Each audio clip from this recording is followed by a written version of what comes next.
Hello humans, this is Random Guy and welcome to the Random Channel. Today we're going to continue playing Medieval Fantasy. This is chapter 3 and part 6, I believe. That's a second part for the chapter 3 and overall series it would be part 6. We played yesterday and we got to the point where we killed 3 harpies and killed an old man, and after that what do we do? Right, we ran and then few harpies followed us. Then we went through a gate that prevents the harpies from coming into the corridor we are in. And now we have the choice to decide between Alethia's protection and hooded lantern. I would prefer a hooded lantern because it's going to be less light and it's not going to shine all over the place. Like in Harry Potter, when Harry Potter is in like third movie, I think, in the Prisoner of Azkaban, is like roaming around the corridors with his map and his torch, and like Snape catches him. Like it's so much light, dude. I think a hooded lantern would be much better. So hooded lanterns would with like a hood on a cloth on top of the lantern. There's like very little and very subtle light. So I think I'm gonna switch to the hooded lantern. You must not give away our position, you say, as you take out your flint and tinder and start your lamp. Once lit, you shudder the lamp so only a dim light shines through. Extinguish. Narissa commands, and the light of her mace goes out.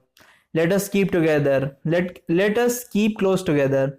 Gladly you do as you are told, and as the two of you walk forward, occasionally your hips brush up against her. What?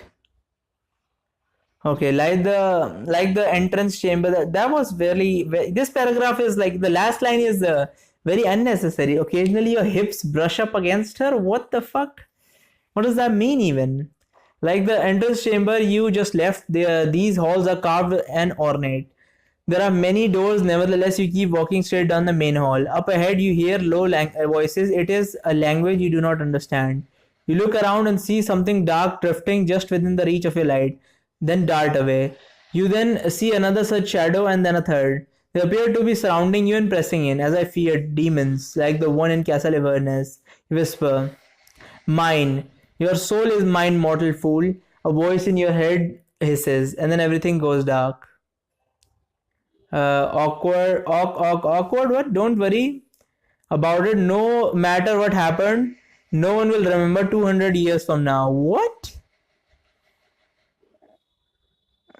What happened? I think the not keeping the light on was a bad decision apparently in this case. Again, there's nothing to tell me. Like there's literally nothing to tell me about this. I'm not even sure what the nature of the creatures is at this point. Like I feel like my character and Narissa knows a lot about these creatures, and considering he read a complete book on it, but the author never translates that to me. Like I can completely understand if there's like there's an option, there's a cave in front of you while you were while you were walking down the street, while you were walking in a jungle, you found a dark pit, and something shines at the end of it.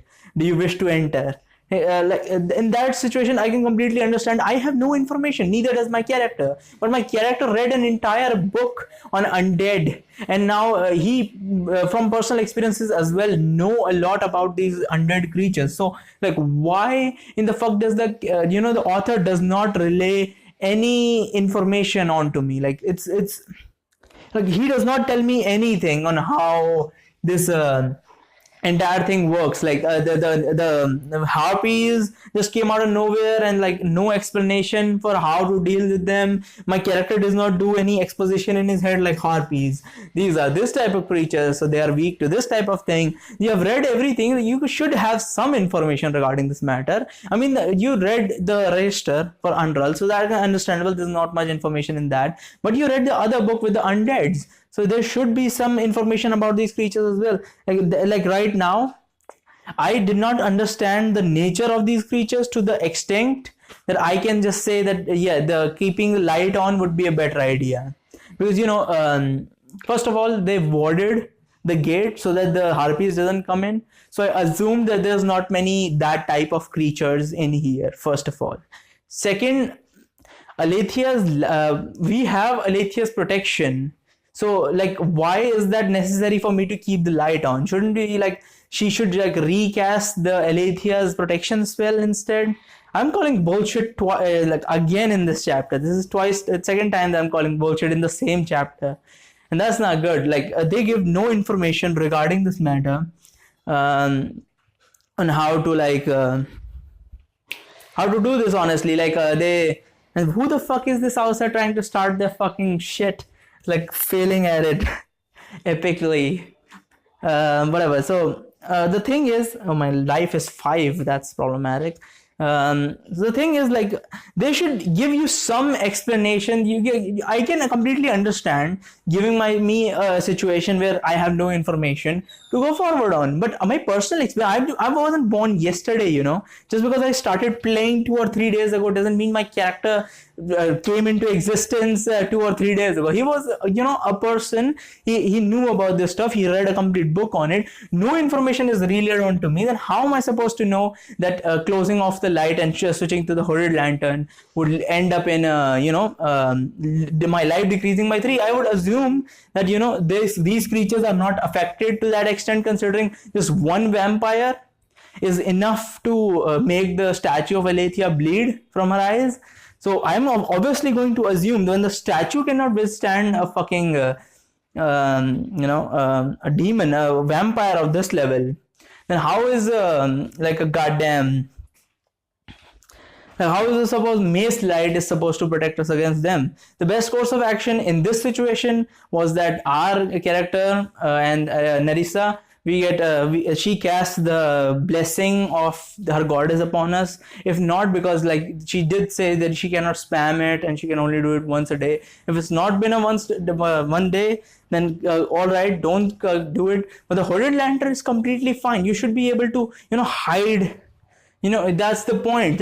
Like, if creatures are coming, you hide, you observe. That's the simplest thing there is. But this you know, the story is just going haywire with this bullshit. Like, you know, they're like, no, it's like the goddess is praising, the goddess's light is important, that's why you lost life. I'm just like, come on now, for real, really? Unless choosing the Alethea's light does nothing and you still lose 3 life, then it's completely absolute bullshit in this particular instant, because there is literally no information that the character possessed. I'm not saying the author didn't give me any information. I'm saying the character possessed that information from the undead book. He did not relay any information on to me. That's just bad storytelling. This is pain. The next thing you know, you are looking up at Nerissa. Her mace is blazing white light again. You attacked me. Clumsily, thank the god, she says. You were possessed. I drove the demon out of your body. I feel as though I have been kicked by a giraffe, you say. It was necessary to subdue you. You say she says with a frown. I said, you tried to kill me. I have ignited the light of Aletheia. It is keeping them at bay. Alas, it will not last long. I cannot bring forth the light yet a 3rd time. We must hurry. To whatever it is, we are going, she says. What do you seek? Comes a deep voice from the shadows ahead. I am Sarandel the Cunning. I was born before the day your sun rose for the first time. I offer you knowledge. Demon, mix lies with truth. Ignore them, Nerissa says, and clasps your hand in hers. She quickens the pace. You cannot survive here. You're too weak. Another voice says, I am Fernelius, the indomitable. I offer you power. Do not listen to these slaves, says another. I am Delvac, the chaotic. I serve no master and therefore serve no enemy of yours. Another voice joins these, same of them calling you by name and all of them offering their services. You wonder if it would hurt to ask them a question or two. If they do mix truth with lies, you may still be able to sort the truth from the falsehood. You can certainly use some information. Ooh, now this is a very difficult choice. Let me take a wild guess and say it beforehand. I'm gonna choose ask them a few questions, and the next moment is like, I got stabbed by something else, and I reduced like 4 or 5 health again, and I died. This is definitely going to happen, I can guarantee you, but I'm going to choose that option nonetheless. I'm going to take that option because, the thing is, these demons, they are talking to me. That, you hear the word talking to me, communication. Have you heard of that word before? The communication, the normal pathway would be, they tell me things, right? And then I deduce with my own reasoning power as a wizard, as a scholar, to attain that information, break it down, and then separate truth from lie. That's how it should be. Like, obviously, and any information that they give, that would be like that would you could clearly tell is lie or truth. And even if it's a truth, it doesn't matter. Like, if the demon says, I have a huge ass dick, like my dick is like super huge, it's like your body size is the size of my dick, right? That information may be false, may be true. Does it matter? It doesn't, right? It holds no meaning to me. I have nothing to do with this dick size, right? So I'm pretty damn sure if I ignore the demons, it's going to be the good thing, like you ignore the demons and the demons didn't take over you type bullshit. But information is the way. But this book does not understand this. While I love medieval fantasy, it's really fun to read and pick all these choices and shit. I can guarantee you, if I choose ask them a few questions, I'm going to be bodied immediately. And I'm going to take that risk because that's the way it should be, but apparently it is not. Both of these options should not do any damage to me technically. Is that ignore the demons and nothing's going to happen to me, right? And ask them a few questions. They can fuck with my mind, but nothing is going to happen to me is what should happen. This should be a midterm event which will give me benefit later in the choices, not something that should immediately kill me. Then ask them a few questions. Why are you here? You ask the swirling mass of shadows. The voice spill over each other. Prisoner, trap, tools. Stop. I will speak to only one of you. You remember only 3 names. Which do you choose? I would prefer the cunning. I will speak to Saranad Dal. And that would be embarrassing. It's like I'm just standing in front of a shadow. Like, I will speak to the cunning one, the Saranad Dal, right? The cunning only you call. In this, there's a flurry of voices, again in a language you do not understand. After a few voices of this, you hear a voice you recognize as Saranadal. To your question, wizard, we were summoned here and then trapped. By whom and for what purpose? By the renegade fool Unral and his minions. He hates us as he hates all. We are brought here to suffer. Where is Unral? In the crypt. He possesses us from this prison as he sees fit. How do we defeat Unral, you ask, as this voice starts up again along with laughter. The commotion quickly dies down. You cannot, not alone. Step out of the light, I will aid you. I am a prisoner here, but together I can leave. We will destroy Unral together. I'm gonna stay in the light. I'm not gonna stay out of the light. That's bullshit. You stay near Nerissa. Very well, wizard. For the crypt, you stay near Nerissa. Very well, wizard. For the crypt and Unral, this hall, you see a shadow float down a nearby corridor. The voice erupt again, many of them clearly displeased. You must find a warded portal to leave this demon prison before it is too late, you whispered to Nerissa. There glares after the demon floating down the chamber. As I said,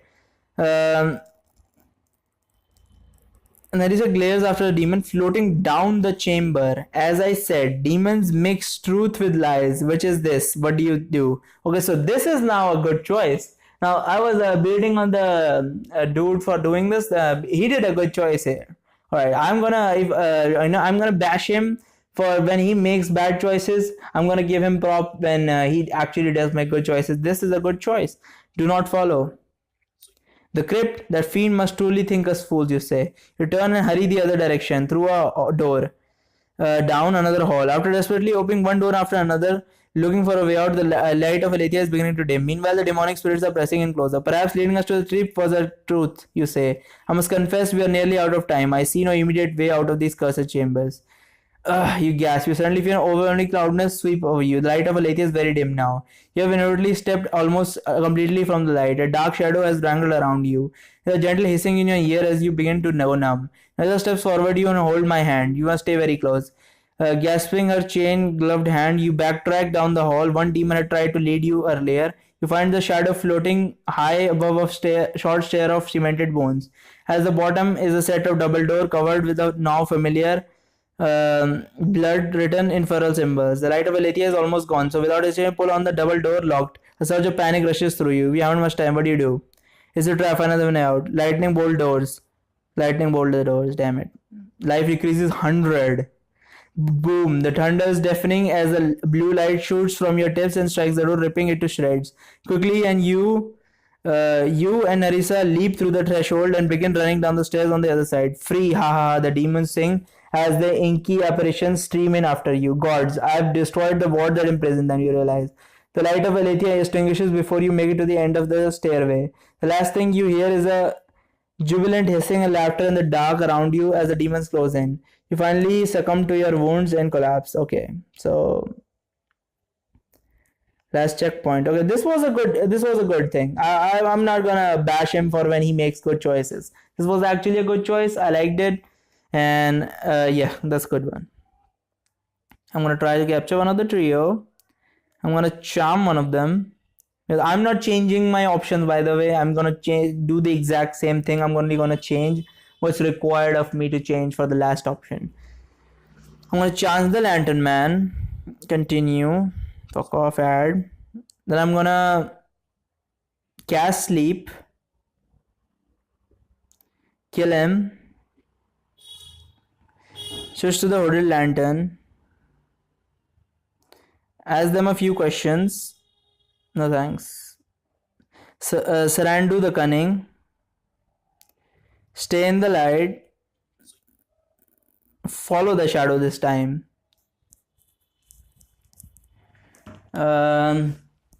Because it's important. This time I'm gonna follow him, because if you don't follow him, you basically die. You dare not trust a demon, Narissa protests. However, she has no choice but to follow, or else allow you to step out of the light of Aletheia. As you continue down the hall, you notice the light of Aletheia is beginning to fade. Meanwhile, the demon shadows around you are quickening to closing. You quicken your pace.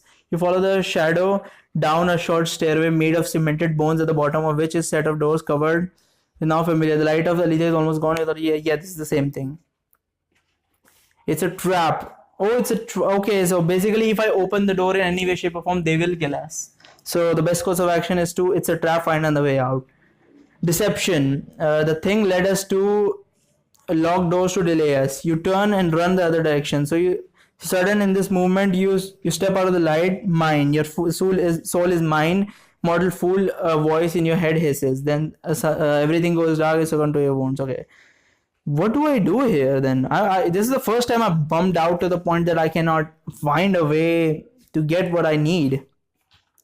I'm gonna have to start changing the earlier options if this keeps up, and that would be unfortunate. But doing the, I would prefer to only change the option that is required for me to barely stay alive until the next checkpoint, because I don't want to change my own decisions, because I went through all of them, and then that's kind of cheatish. So I would prefer not to do that. So yeah, but that it is what it is. If it's required of me to gain some extra health points for doing this, I'm gonna have to do it, unfortunately. Boost stats. If I have anything I can spend on life, great. Nice. Oh wait, if I have 11 life, I should be able to take that, shouldn't he? I'm gonna charm them, and I'll charm the lantern man, then continue. Fuck off. And then I'm gonna cast sleep. Kill him. He'll be dead weight. Switch to the hooded lantern. This time I'm gonna ignore the demons. You ignore the shadows as they hiss and chatter around you. Always just out of full view of the light, of course. You're not sure where you are going. You came here to destroy Underl, but at this point, you'd settle for an exit before Narissa's spell exhausts itself. And so the two of you run down hallways, open doors, quickly explore rooms. Closing doors does not stop the demon. They either open the door, or in the case you lock the door behind you with your magical key, their shadowy bodies seep through the cracks. It would be best to find a warded portal to exit, such that these fiends may not follow you, say. At one point, you find yourself in a kitchen with a large cooking fireplace. You seep You peek up the chimney and see light. As you wonder how you might climb up, you feel a blow to your back. You spin around to find all from the kitchenway hurling down the air. Narissa shouts as she's pelted by a large brass goblet. A pan strikes you in the groin, forcing you to curl up in pain and fall backward into the unlit fireplace. That's hilarious, but it's not. It's probably very painful, to be honest. I only have 2 life left. Navels. Now knives are coming. Several hit you. Several hit you handle first. Okay. While one sinks into your arm. More of the same rain down. There are laughter from the shadows beyond. Although unable to approach the light of Aletheia themselves, evidently they can hurl objects. Must get out, you stammer. So you pick yourself up, run out of the door. You wrap yourself, your arms wrapped around your head for protection. Narissa follows you. You both make it down. Uh,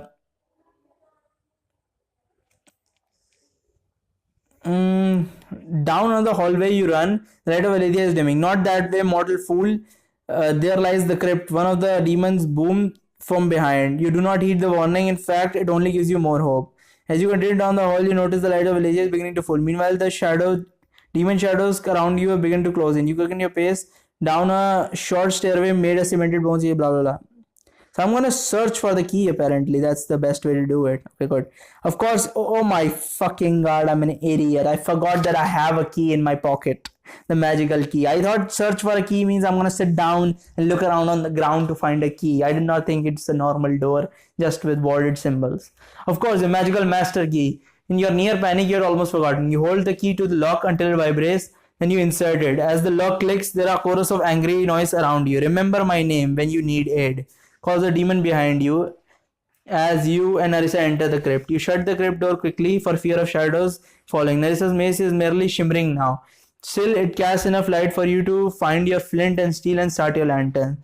The walls and ceiling of the rooms are covered in bones, cemented into the stonework. Reflect a pearl glow in the lamplight.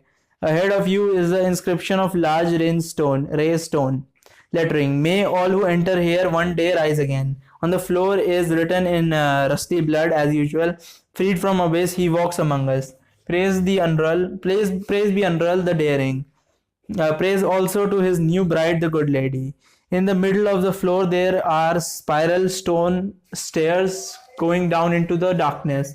The air is stale and slightly putrid. Faintly, you hear moan. Then the funny thing is, he's done a very good job moving from checkpoint to checkpoint so far. So I think this is how it works actually. So there's actually a pathway from one checkpoint to the next, even if you suddenly consume of your.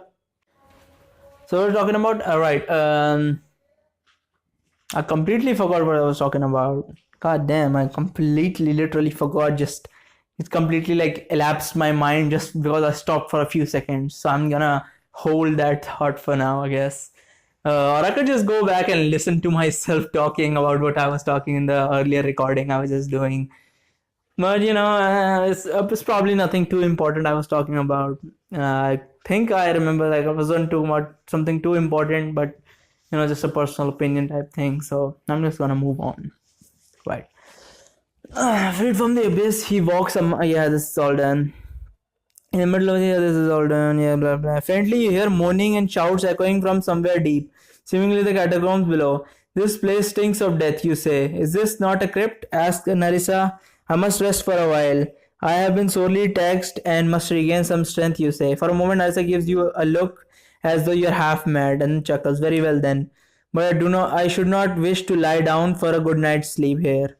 Okay, so this is what I was talking about, and it is actually important now that I remember. The person has done a good job moving from checkpoint to checkpoint. Hopefully, he holds evident right now. As you can see, I have 2 life, right? So basically, any wrong decision, and I will immediately die, right? So I think but he has done it so that there will be a pathway for me to not take damage. Maybe by consuming mana, but there will be a pathway for me to not take damage. These are made so I will have either mana or I have health. One of the two things I will have at every moment to move forward. There won't be ever any case that I reach a checkpoint and then there's like any option I choose, it will either use up all my mana, which end up killing me, or I won't have enough mana to cast a spell, which will end up killing me, or I won't have enough health, which will end up killing me. So the moving for the pacing through chapter checkpoint to checkpoint is very well done. Otherwise, if that were to be the case, I will have to restart the entire chapter over again.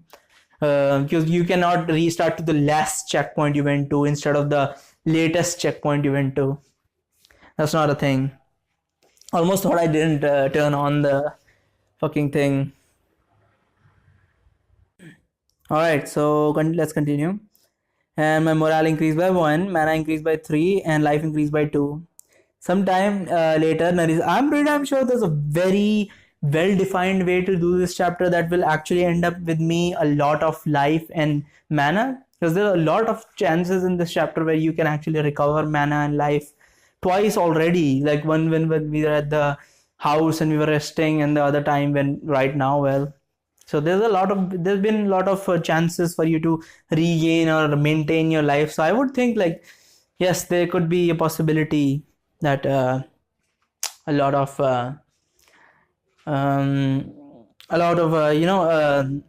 you could actually end up with a lot of health and mana at the end of it. Also, there's no gold in this chapter. That's funny to me. And another thing that I would say is what was it? What was it again? I forgot completely. Right. Also, I fucked up. I just realized that I fucked up the last part. That was actually, the warning symbols were not to keep out the things, the fucking harpies. So let me tell you, there was literally a corridor from one end to the other end that led to the crypt. And you know what the Unroll did? Very intelligent thing, by the way. He literally called lesser demons into that corridor, all of them, a lot of them, like a bunch of them, and then placed warning symbols on both doors.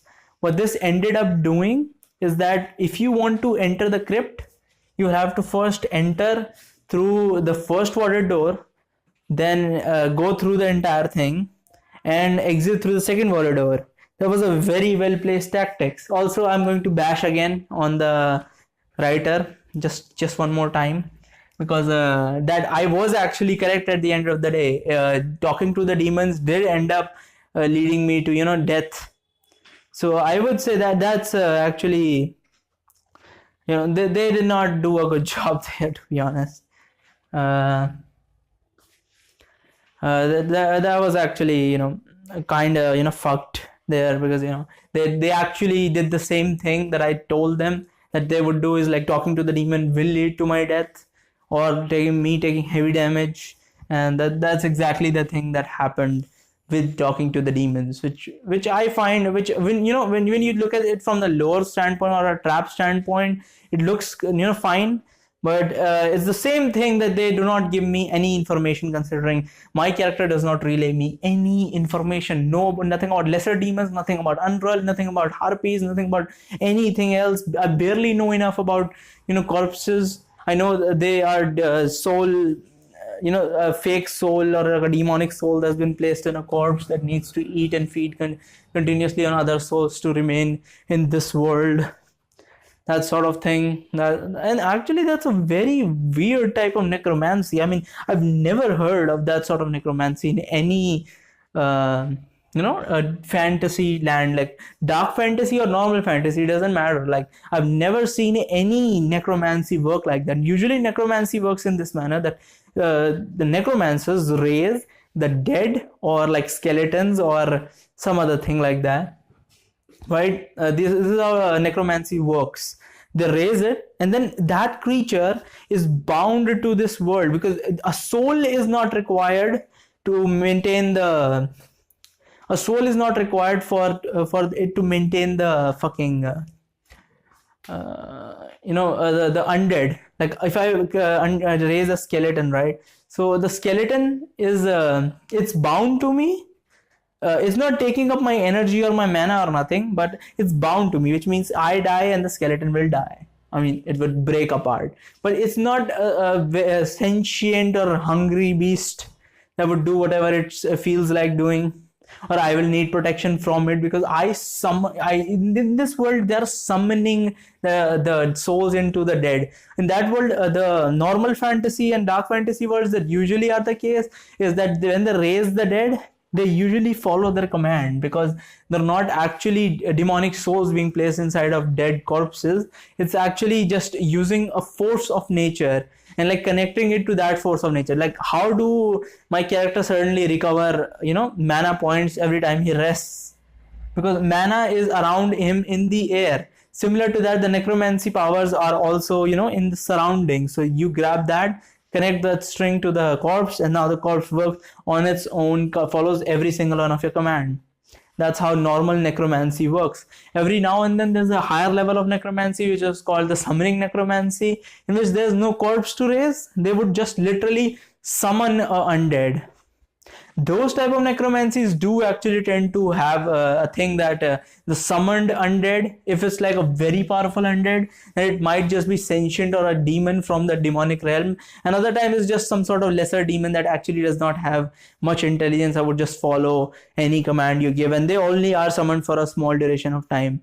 So that's how summoning undead necromancy works, right? But this type is just weird. This is like putting a soul into a corpse. That's literally all the information I have about them. So, not a lot being relayed. How am I supposed to protect my player? Sometime later, Narisa wakes you from your meditation. There are ominous sounds coming from the spirit chamber. There may be more than demons in there. Sooner or later, they will come through here. We must be on our way. Narisa gently takes the lantern from you and begins down the stairs. You take a deep breath and follow. As you descend, the air gets colder. You begin to wonder if the stairway will ever end.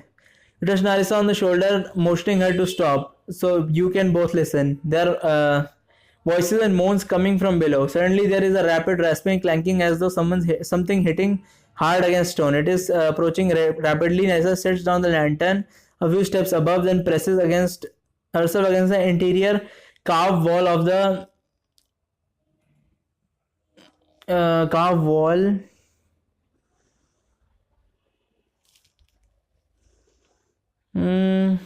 A carved wall of the spiral staircase. Her mace at the ready. I will prepare a firebolt spell, I think.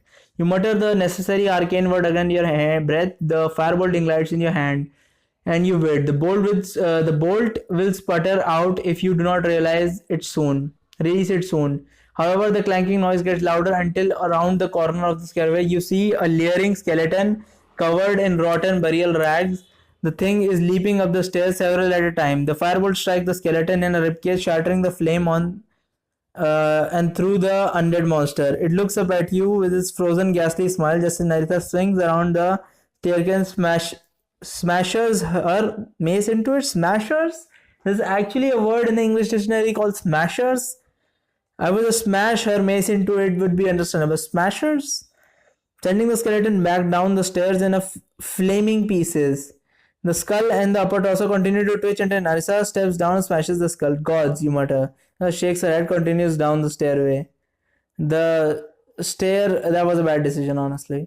The stairs straighten out and plunge down through a massive burial chamber. There are statues of gods at various heights along the wall. The gods have their arms raised as though in gesture of greeting. And these arms are afire with green flame. Level after level of sarcophaguses are laid into the walls.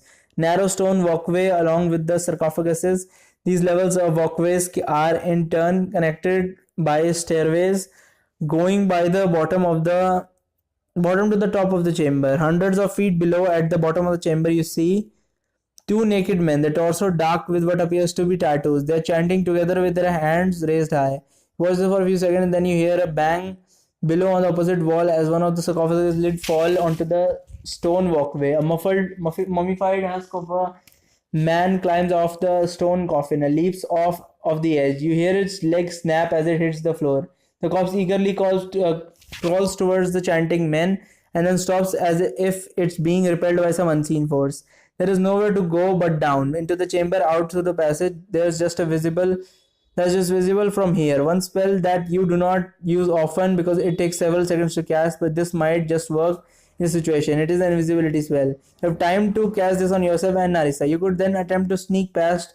On the time, it takes a fair amount of power, and will it really allow you to simply walk past three of them?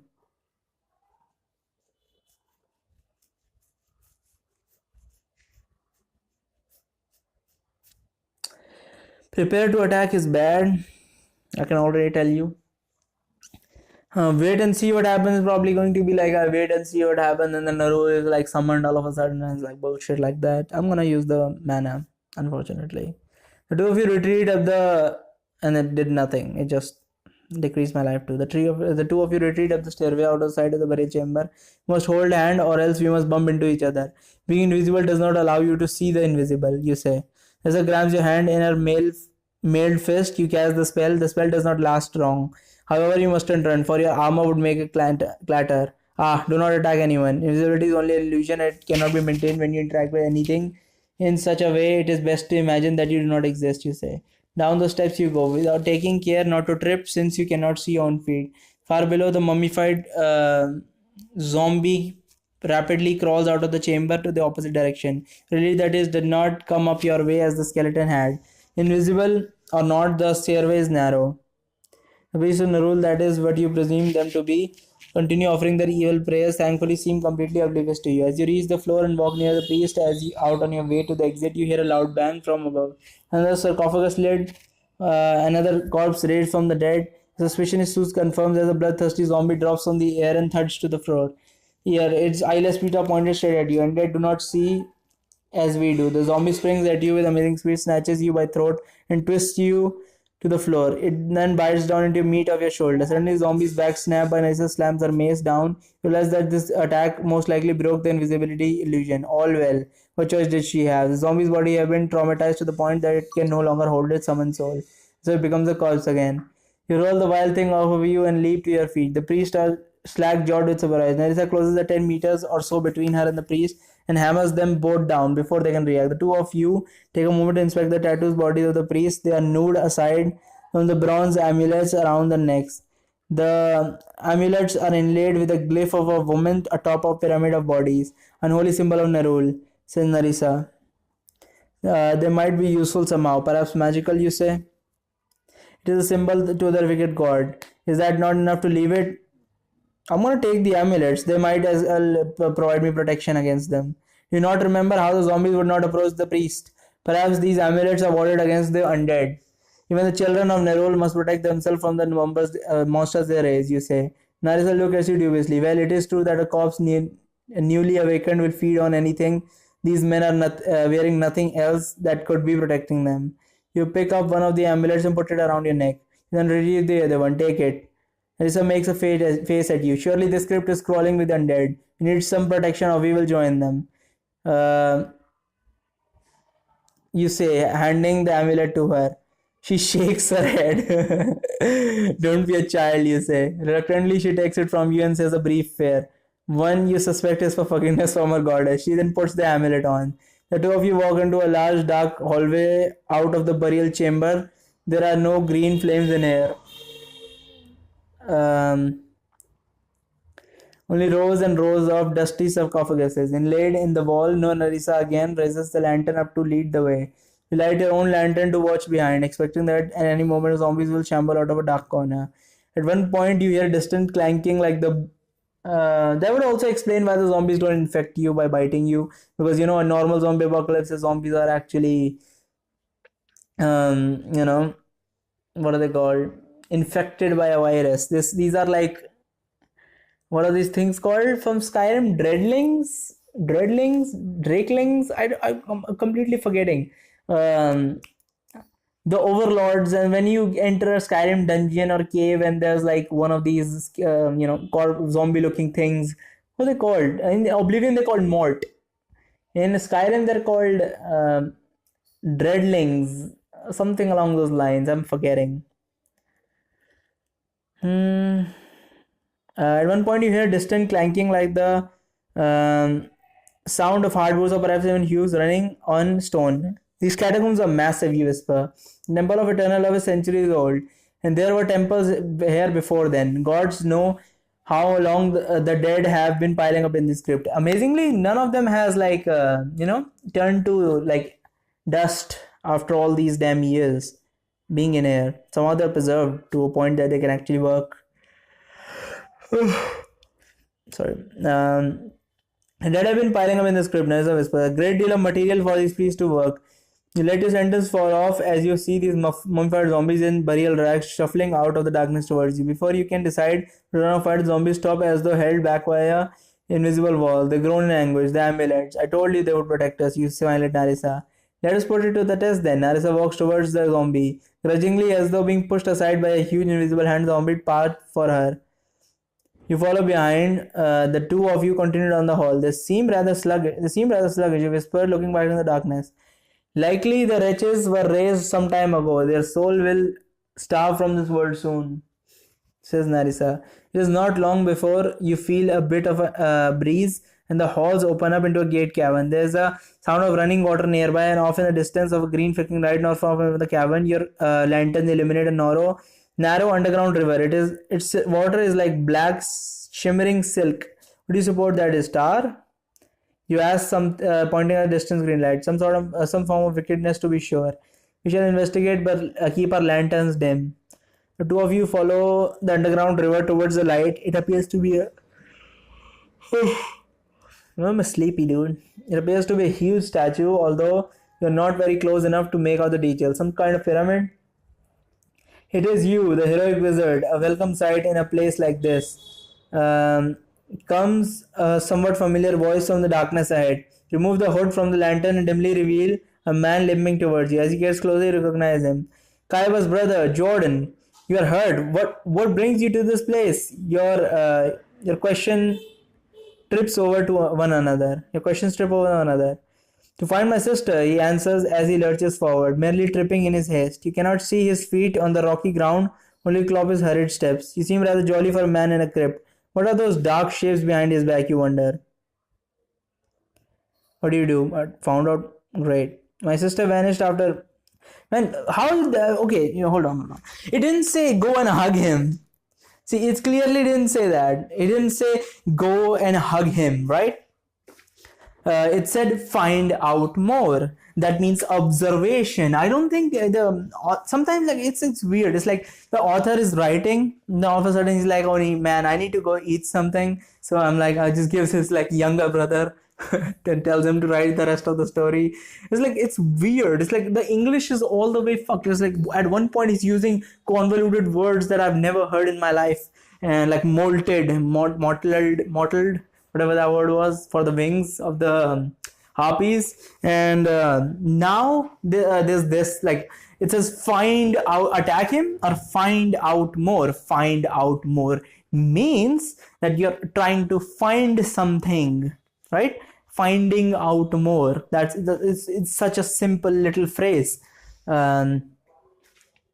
So what was I talking about? Right. If it's like when it says find out more, I'm gonna assume the person is gonna stand and I'm gonna observe something as it approaches me. I'm gonna back off and observe something, talk to it from a distance, not going like Kaiba's brother and hug it. Obviously, it's a trap. You can clearly see, even if they didn't show me like the shadow bullshit, there's no way Kaiba's brother would have made it down here. That was clearly obvious. But I took this because I thought it was gonna observe, not go and hug it. My sister vanished after you visited. I found her. She's in this cursed place. Jordan walks further into light. There's something about his feet. Those aren't feet, those are hooves. In actuality, she found me. He says as his lips curl back to reveal long fangs. You reach for a dagger, but he snatches you by the wrist, pulls you into his arm, bites into your neck, and you finally succumb to your wounds and collapse to your death. Nicely done. See, this is what I'm talking about. As the chapters are moving forward, I'm feeling like the bullshit levels are increasing because it's doing the same thing that thing did. What was the show called? What was that? Walking Dead. From the Telltale. They did this. Like there was a linear plot line, the same as this. You may think there's a lot of plot line, but it's more based on your choices will end up in like in Walking Dead. It's work like this. Your choices will end up with how many people you end with the chapter, how many people you end the chapter with, right? If you do correctly, then you will end up with all the people, most of the people by the end of the chapter, or you will end up alone and you will finish the chapter alone. Or sometimes they don't even let you save characters that you could save. You know, they don't even give you any choice. They're just like, yeah, fuck it, died. um that sort of thing. And there's no value, or there's no meaning in saving those characters. Like, I'm not gaining anything. It's like, in one of the seasons, there's like this little girl that we found, and there's like she's in a cabin. We enter the cabin, it's like, come on, let's leave through the roof exit, and zombies are trying to come in. And then she's like, I don't want to leave, I just want to die. And like, our friend is like, convince her to come with us. And literally, if you convince her, she'll come with you, you'll leave, right? If you don't convince her, she's going to stay there. Zombies are going to break in and they're going to kill her, and she's going to die. And it changes nothing. Later, maybe a few more dialogues from her side will be the only addition that is going to be added to this show. But other than that, there's no addition. Similarly, here, there's no multi-path lines. I can't just leave the city or nothing like that. I'm just forced into a linear path line by making me think that I have multiple options. Only the options only decide what my morale level is, what my mana level is, and what my life is. That's the only, or my gold in chapters that gold is available. That's the only thing that really matters in this fucking situation, in this show, right? Which is completely fine. There's a complete different way of showing it, but they should give me some options or information again, or at least if you're not giving me multiple endings, you're not giving me enough information. At least write correctly. This was clearly like, attack him, find out more. Do you not understand what find out more means? It does not mean go and suck the dude's dick. Find out more means keeping your distance and understanding what's going on. What the fuck is wrong? Attack him. Wings. This is what is behind his back, you realize.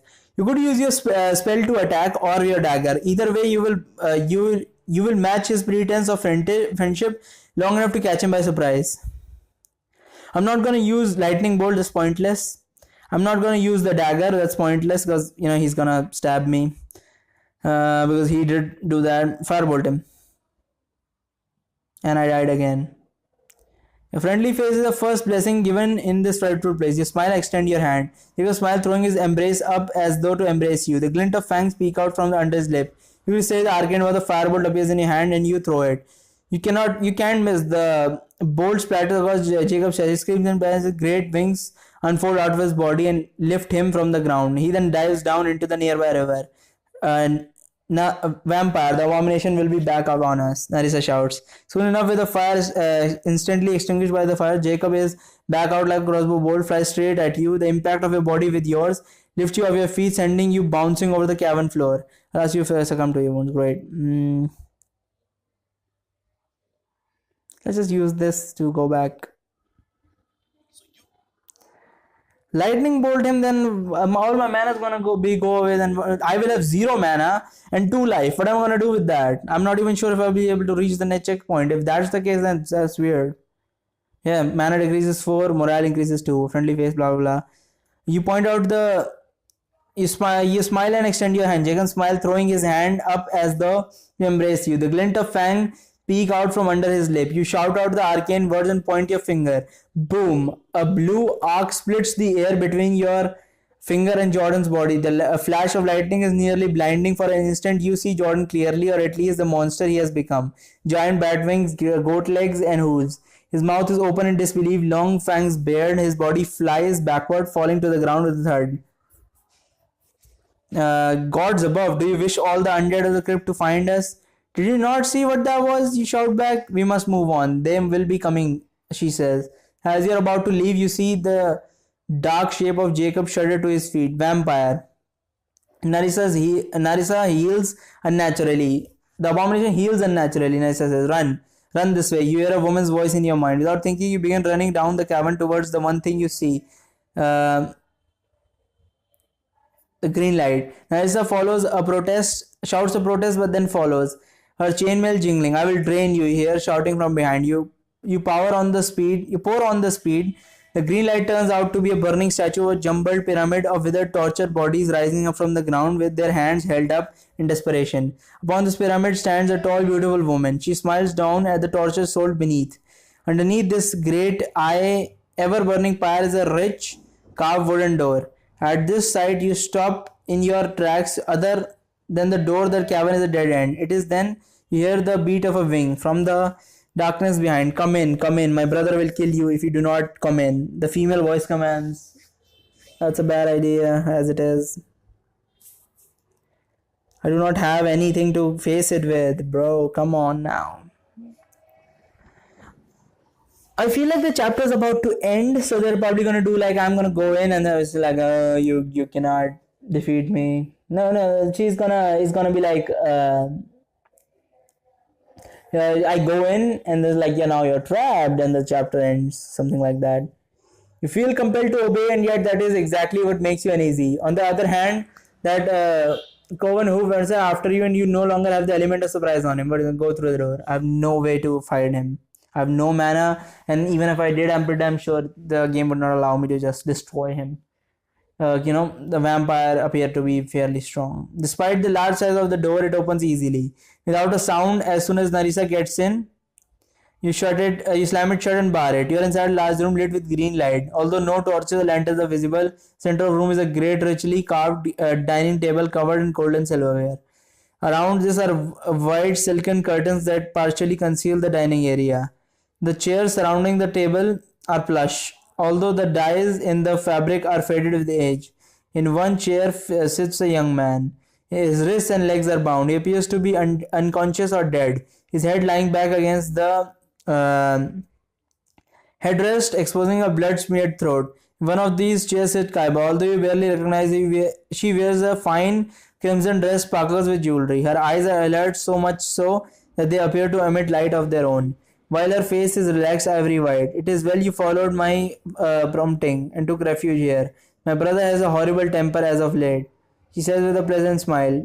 Did you speak to me out there? How? Your sentence is cut off as her voice enters your head. Yes, I can do a great many things now. I have you to thank for that. Her smile broadens. She runs her tongue across two purely white fangs. You see, she says out loud, you freed me from the ruin of the castle, and then I found this.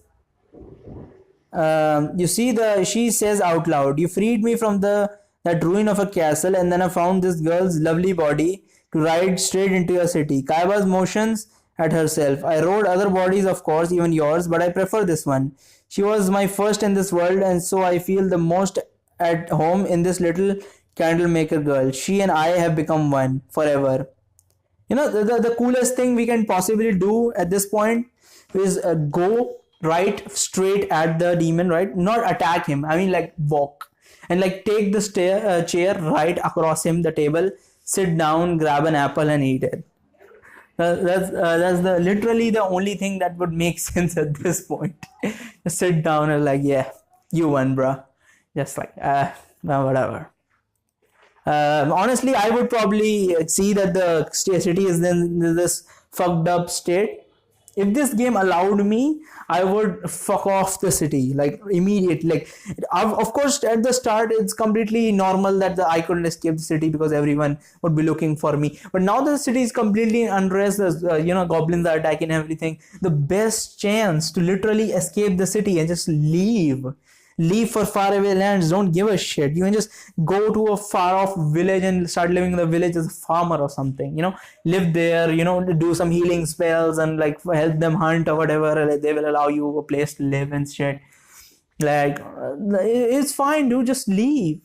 Literally, like, it's not like the real world. Like, I mean, real world isn't like our world. Like right now, it's like I can't just leave from my house and expect me to fare well somewhere else. Because if after a crime, whether it is done by me, the police would be looking for me. That they will be looking across the country, outside the country. It's very difficult to hide from this information network now. But back in the day, it doesn't matter. And not to mention, finding a job would be very easy. For me, without any particular skills, it would be very difficult to find a job. But other than that, it would be, and also like, even if I was a doctor, let's say I was a doctor, right? Even then, finding a job would be very difficult because I can't just go to any hospital and mark myself there, because I do that, they're gonna immediately catch on, right? And I cannot just become a doctor on the side of a street. No one will come there anyway. Apologies, god damn it, I'm kind of sick. Right. So that's that. Okay, abomination, I will send you back to the abyss. Narissa shouts as he charges and swings her mace, but the mace hits nothing as the vampire, moving like a blur, slides away from the table. Before Narissa even completes the swing, the vampire is behind her and strikes Narissa in the back of the head with the flat of her hand. Narissa's helmet flies off. She crashes face down into the table, ricketing to the floor. What do? Attacking her with dagger is insane. As I said, the best course of action is it's literally impossible to fight him at this point. Just give up to him. It's the best option is just like, please don't kill us. We will do your bidding, or just you leave us, just do your thing, bro. You already got everything you needed, right?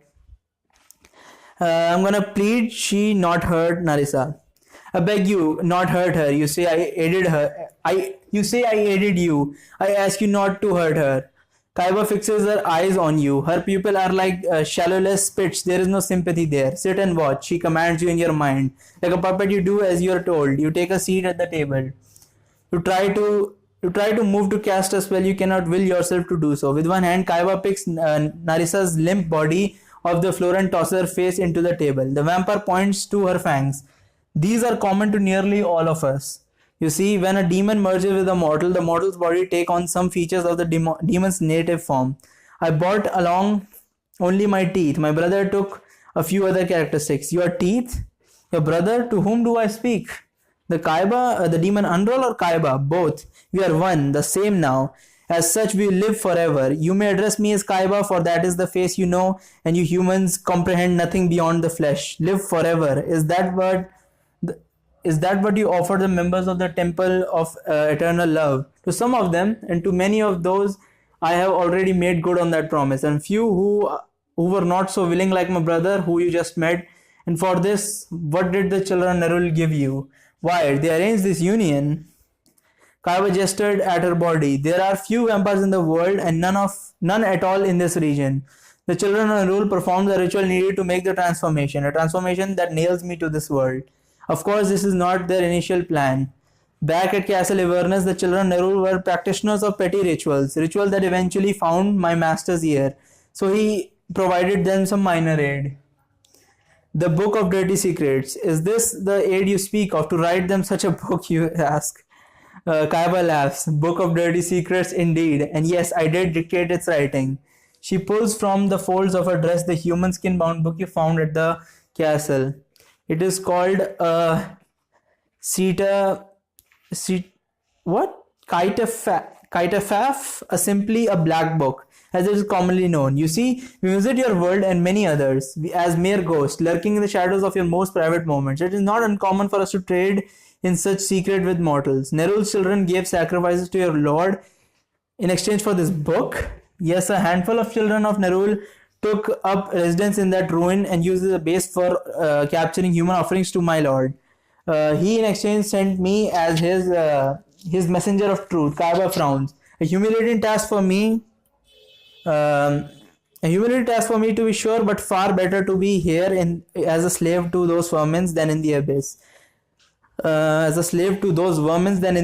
any case, the children of Nerul assigned to Castle Ivernus were not so stupid to allow me to roam freely. They kept me down in the dungeon trap behind the wall. But then something happened that they did not expect. Indeed, even my master did not anticipate. She laughs. You. When I left open the warded door, you escaped from your stall. And what does your demon lord think of you roaming our world of your own chain? It is true, I am free, and yes, master is very displeased. Naturally, I have no intention of returning. There are no amends I can make now, therefore I will defy the abyss at my leisure. And now, if you will excuse me, I have one of my brethren to bring over. Okay. With that, Kaiba leans down, sinks her teeth in Narissa's neck. You shout for her to stop, but your pleas only seems to make her suck and gulp faster. As soon she stops, lifts her head and says, Tartaras the schemer, I call upon you to take this flesh as your own.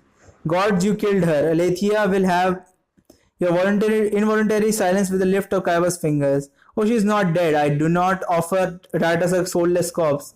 That would only create a beast mindless with hunger. The child's soul tips on the edge of a knife. She bites down again, takes a gulp, and says, For a proper union, a soul must be weakened and prepared. You might say, but not gone. This pattern continues. I would be more, I mean, I would be scared, right? But I wouldn't be as much troubled by the fact that she is getting killed, to the point that I would be more intrigued on how this process works. I would probably just like, if I could possibly move to some extent, I would like grab my notebook and grab a pen or something, whatever I have, and start taking down notes, because this is very intriguing indeed. I mean, it is the same thing, right? But the process of weakening is never really explained properly. And this is the first time we actually see the process of weakening a soul. It's like draining lifeblood and bringing it to a near-death state, like, near-death experiences type state. So it's very death-like state where your body can barely sustain itself. So by draining blood, one of the most easiest methods to, weaken a body, that would make sense.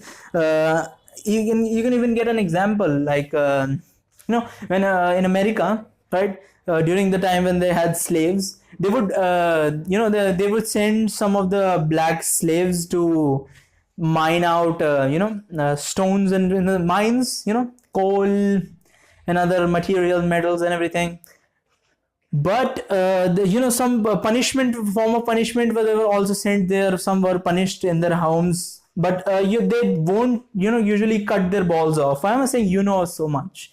They would cut their balls off as a form of punishment, but they would sometimes not do that, because that when balls are cut off, there's a lot of bleeding, and if the person survives, they would be much weakened state. That's the concept for them not doing it. You can also see this in a movie, the same logic they gave in that movie. What movie was that? Django Unchained, right? That movie had that thing in it. It was a good movie. You should watch it. It's a really good movie. It's about slavery and freedom and all that. This pattern continues. Kaiba, although you could just as easily call her Unrull, continues to drink a little, then atones the demon name. You want to shout for Narisa to fight, to not let the demon, the Tartars, take hold, but you're paralyzed by Kaiba's demonic will. Finally, you see what you feared most. Narisa's eyes open. Tartaras, at last, Kaiba says as she stands up, backs away. Narisa smiles and responds, her long fangs clearly visible. You then see something bulge out of the back of her chainmail. Narisa's face contorts in pain. She rips off her chain shirt out from the back of her tunic, rips out two dark rods. Tazas, you broke along your wings. An excellent choice, Kaiba laughs. The dark rods grow longer, much longer, then unfurl into huge bat-like wings. Now, Tartaras, you have lost much blood. You must be thirsty. Kaiba points to you. There, we all prefer live meat. As she says these words, you can now speak and move. Narisa, kill her. Kill the abomination, you shout.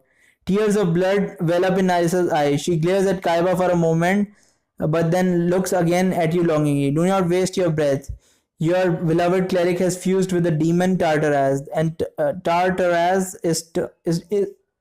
in turn is bound to me, his summoner. Kaiba walks over, begins stroking Narisa's long blonde hair. Tartaras, do as I say and feed on this fool. Make him one of us. The new vampire takes a step in your direction. You can tell she is torn, that the two halves of her soul must be warring bitterly. Nevertheless, you doubt what is left of Narisa can hold out long against a demon likely to be thousands. What do? Let's run. Shit. Ha, stupid rabbit, comes Kaiba's voice from back as you make a break for the door. The snarl, then you slam down to the floor. Then she bites down on your neck it only stings for a moment, then your senses fade as though you are descending underwater. You hear little other than Narisa's breath through her nose as she feeds. I'll ask you for 1 second to you, I guess. Let's go back a point. Right, great. So I've only have one choice. But yeah, I'm sure it's not going to work. The run option, but you know what? I was like, it's a damn last try. Might as well. Uh, Prepare to be turned, I guess. Life decrees one. There's no point in resisting your reason. They will force you anyway, which may be demeaning at the least and could also get you killed.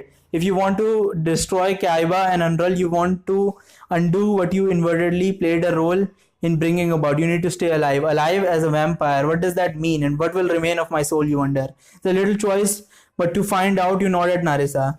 Then she bites down on your neck. It only stings for a moment.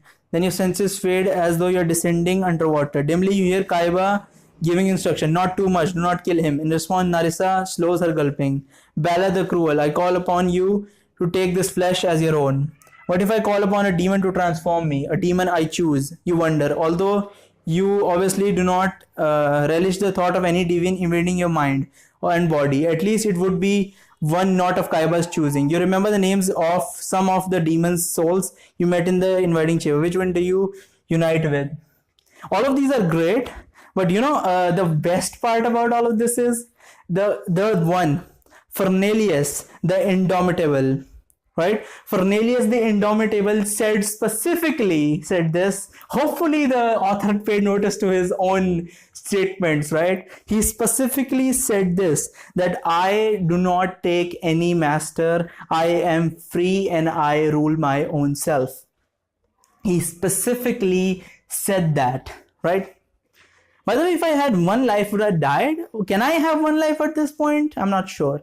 Because it reduced one life. So if I'd already have one life, I went to 0. So I'm not sure if I could have one life at this point. But what I'm going to do, I'm going to call Fernelius the Indomitable. Normally, I would call the cunning one. Because, cunning is like intelligent. As a sorcerer, that would certainly help. But I'm going to call the Indomitable.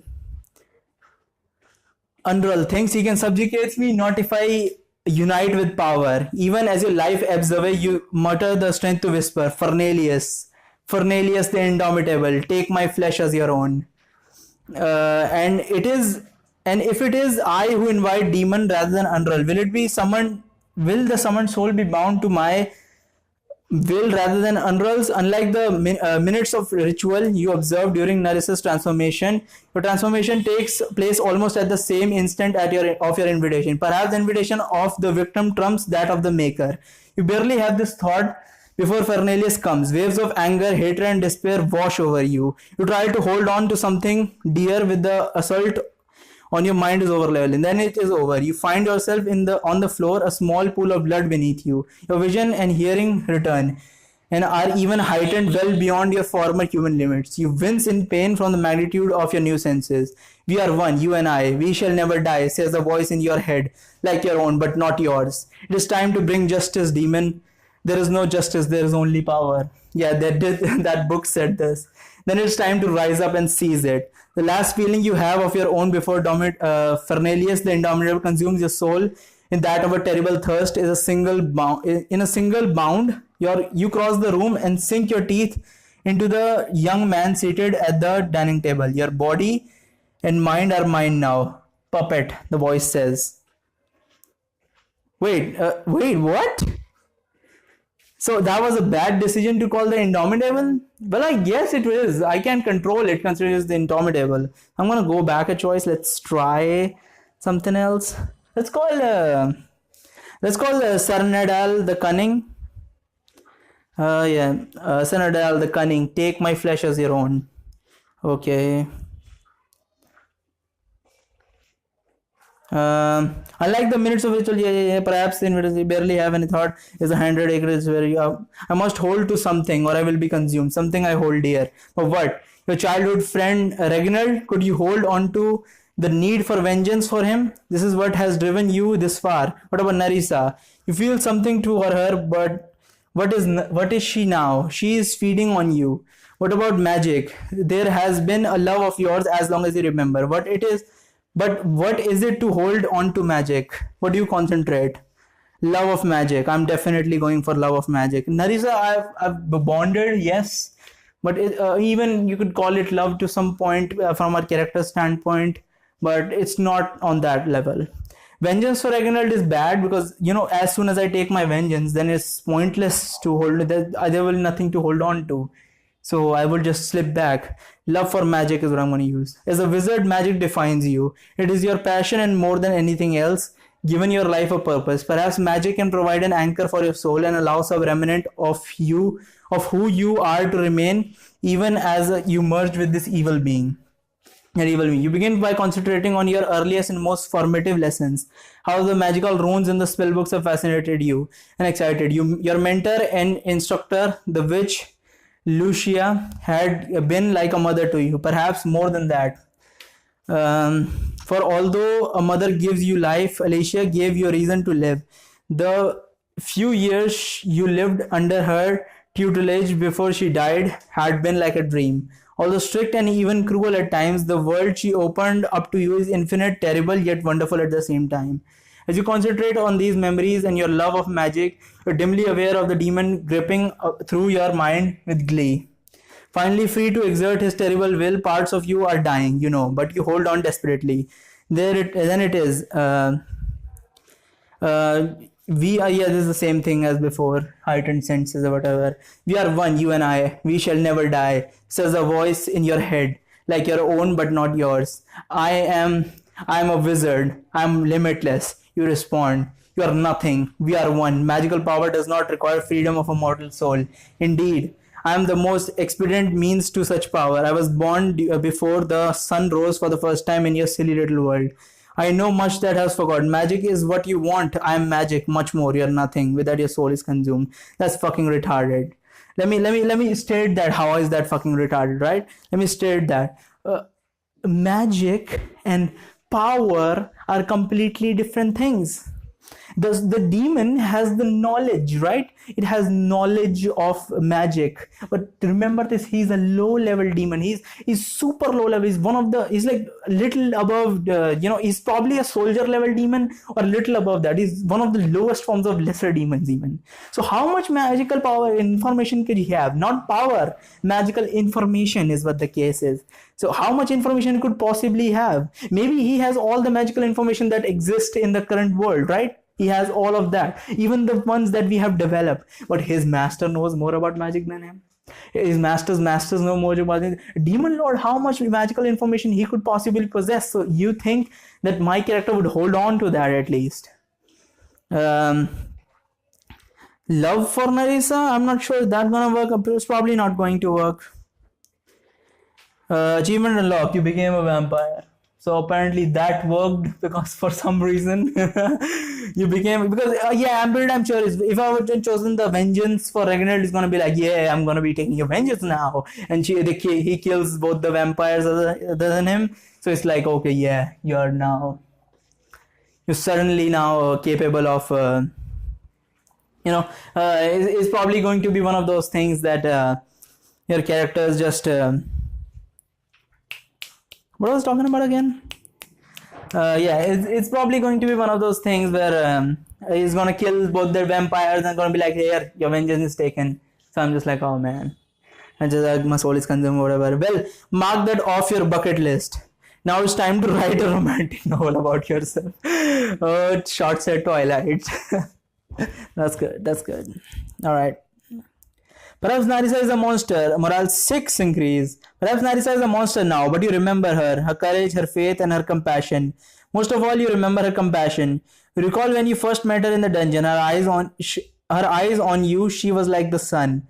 And as you set your thoughts on Narissa, you are dimly aware of the dark storm around you. The demon within you, the same thing. You hold on to Narissa's memory while silently praying to her goddess, Aletheia, for protection. Then it is over. Same thing. It is time to bring justice. It is time to bring justice, demon. There is no justice. There is only power. It's time to rise up and seize it. Unrel, master, it is I, Balor. You say as you stand up. Unrel nods. Balor, my slave. The gods will shudder after we are done with this world. As your will, you say. You walk to Unrel, fall to Vanli. There now, Balor, you need strength. Kaiba points to the bound young man at the table. This one is still fresh, and after we have eaten, we shall start with. She does not finish a sentence as you leap up with blinding speed and drive your dagger hilt deep up under her chin into her brain. Kaiba, bound in soul to the demon, Unrel falls to the ground and does not move. Narissa suddenly appears next to you. Such a loathsome thing to bind me. I take heart to this, his soul returning to the abyss, even as I mourn what I did to you. Narissa suddenly appears next to you. Such a loathsome thing to bind me. I take heart in his soul, returning to the abyss, even as I mourn what I did to him. So wait, so Kaiba got consumed, but Narissa didn't, I'm guessing. You smile mirthlessly. And what of the candlemaker's daughter, Kaiba? She and the demon share a soul now. Will they go to the abyss as one or to some other place? For her soul, what is done is done. As for her body, we shall sever the head and throw it in the river. What is the rest of the denizens of this place, you ask? Kill them all, but first her. Destroy the abomination before she destroys you. The voice in your head says, you think you can control the demon inside you for now, but do you want to? After all, it takes a demon to know a demon, or the other vampire or not. Can you bring yourself to destroy Narissa? Wait, what? Wait, Narissa? The rest of the place. Kill them all, but first her. Destroy the abomination before she destroys you. I'm not gonna do that because her love, quote unquote, which is the most bullshit and the most gay thing the author could have used to push forward this point. He's literally watching anime and basing it off of that. It's at least a good thing it didn't go for friendship. My friendship with Narissa, I couldn't possibly imagine giving up that. At least it didn't go fall down to the level of friendship bullshit that they do in Fairy Tail. So it's at least better than that shit. So yeah, I haven't watched Fairy Tail, by the way. But I know it's like fighting, everyone's losing. It's like friendship, we can't lose. Love is still at least a bit better, but it still feels like a cop out. There should be something like magic was the best option there was, and they were just like, oh, I know a lot of magic, so I'm just, your pathway is gone now. I'm just like, bullshit, bro. You could have just used that whatever, fuck it.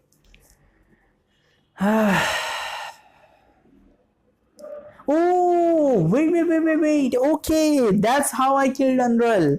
Think about it. I first called upon the Indomitable, but when I changed back, I actually switched demons before I went for the choice of holding on to something, right?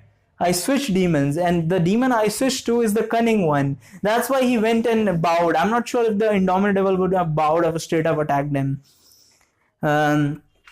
Destroy the abomination before you. She destroys you. The voice in your head told you, you think you can control the demons, right? You know what it's like, the demons destroy Narissa. Can you bring yourself to destroy Narissa? And if she could be trusted, would she not make a great ally? Finally, you could just leave. You have killed Unreal and therefore you have avenged Ragnhild. And to give into such a rampage as your demon suggests may only strengthen his hold on you. I'm gonna ally with Narissa. Together we wipe this crypt and the temple clean. Starting with Jacob outside, I presume. Are you strong enough? Narissa says, as she nods towards the tied up young man. As a mortal, you had suspected him dead, but now you can clearly smell that he's alive. Certainly there are children of Nerul in this crypt above. They would be more deserving of such a fate. That does not answer. Narissa has fed. I deserve this. Just a taste. Just enough to restore a little strength. After all, if I fail, the boy will die anyway. Yeah, but if I feed on him, that's just gonna, I'm gonna swallow his soul. I don't want to do that. I'm not gonna feed on him. We will defeat Jacob without spilling this blood of the innocent. Jacob waits, I can smell him, Narissa says. There are two of us, you say. Nevertheless, I think we should be prepared. How? We wait and ambush. Oh man, I don't have any mana. How? He waits in ambush. No doubt, there is only one exit. You do a little more than stand back to back and walk out the door, you say. What do? Throw Kaiba's head out the door. That's actually funny. Life decreases 3, really? With your dagger you saw off Kaiba's head. This is hardly fitting treatment for the poor girl's corpse. However, I do not want to take any chance of the demon's vampire regenerating. Back to the abyss for you. But Unreal never to return. Carrying the head by the hair, you open the door, throw it out. I thought we were going to throw it out so that the Jacob would see it and freak out.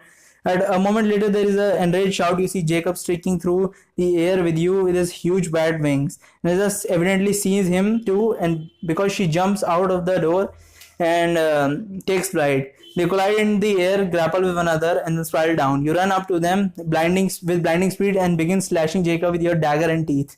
He smashes you into one of the hooves. You fly through the air and crashes to the ground. Finally succumb to your wounds. Great.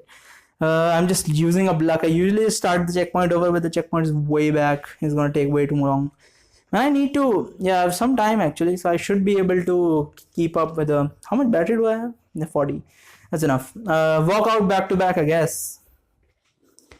Achievement unlocked. 9 lives. Died at least 9 times in any volume in the library. Yeah.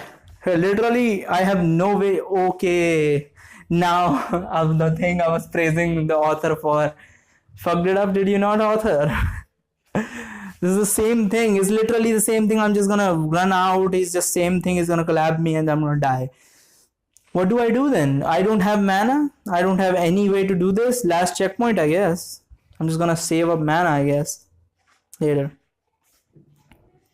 Continue. Press against the wall and wait. She's gonna swing. She's gonna die. Whatever.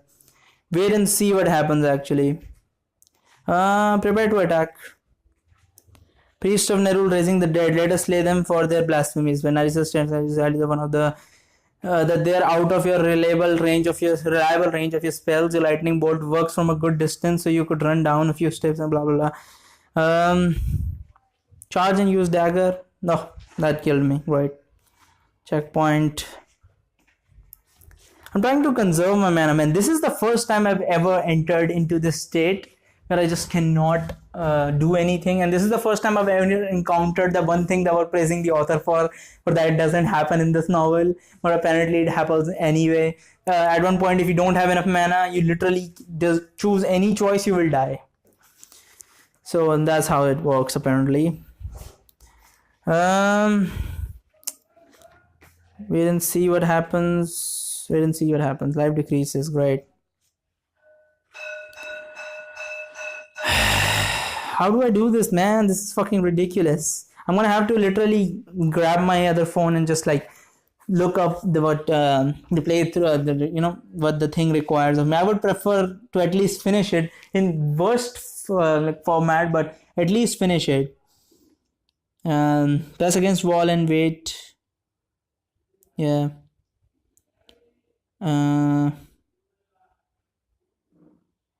Prepare to attack. Lightning bolt. What the? So I've gotten to a point where I have some mana at least. I just prepared a firebolt, so that's why I have 0 mana. So hopefully this time I wouldn't just die, and at least we can get to the end before I look up the playthrough, considering this one was just fucked. I've been dying continuously. I just can't reach the end. I don't want to play the entire chapter over again and start doing every single choice that is correct to get to this point again. Okay, dagger, you cut her head, throw it out, jumps at you. You join in the fray, stabbing Jacob with your daggers. He rakes his claw-like nails over the side of your neck, but otherwise the fight is rather one-sided. It is not long before Jacob lies mangled and motionless on the caravan floor. You cut his head off and throw it and his sisters into the river, nearby underground river. Life increases 23 and morale increases 3. What the fuck? The rest of the night is in a blur of slaughter. The two of you are terribly efficient together. You start with the crypt, no longer needing a lantern. You stalk through the pitch black labyrinth of sarcophagus-lined halls, chambers. Zombies shy away at your approach, but of course you rend them apart all the same. There are living priests down here too, performing their wicked ceremonies. You fall upon these men and women greedingly, not trying to turn them. Rather, you drink and then kill swiftly. By the time you have worked your way to the upper chambers of the temple, you are so overfed that you are vomiting blood. After that, you only break the necks of the living you encounter. Most of the children of Nerul you find in the temple are engaged in mundane activities like eating or sleeping, but you give them no more mercy than those you found in the crypt. Nevertheless, at some point, you are able to control your rage, voracious demon inside you, enough to keep a few of them alive, bound and gagged. You will want them to question later. You finally make it back to the entrance chamber of the temple, where you catch one harpy on the floor. She is so intent upon the remains of some child that she has ensnared. She knows nothing of you before you yank her head around. The crack of her spinal column snapping fills you in the moment of pleasure. Narisa, meanwhile, unfurls her wings and takes flight upon the other sisters. They have enough sense to flee before the enraged vampire, so Narisa only sends one of their numbers, shredded and minus a wing, to the floor before all the cities escape into the city night. This is still night? It haven't been even a day since we've been there? Only when you see the pale of the dawn through the temple windows do you finally stop hunting. You return to the crypt to rest.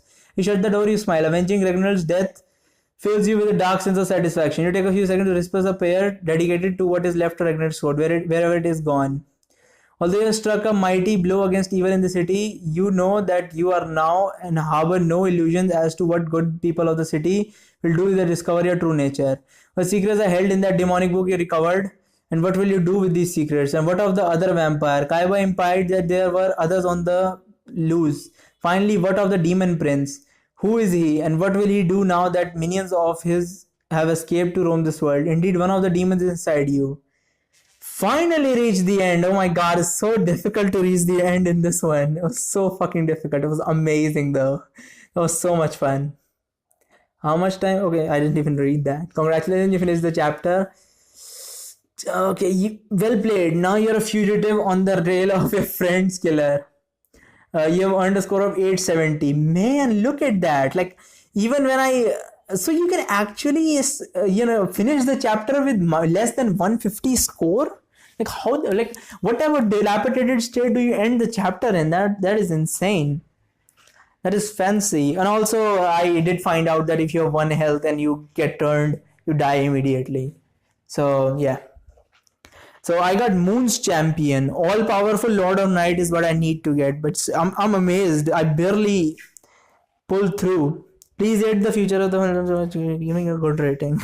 I will rate this game actually. Yeah, that's that. The third chapter finally after so long. It took me so long. I've been trying for like half an hour to get to this ending. But now I've finally gotten it. I am at peace.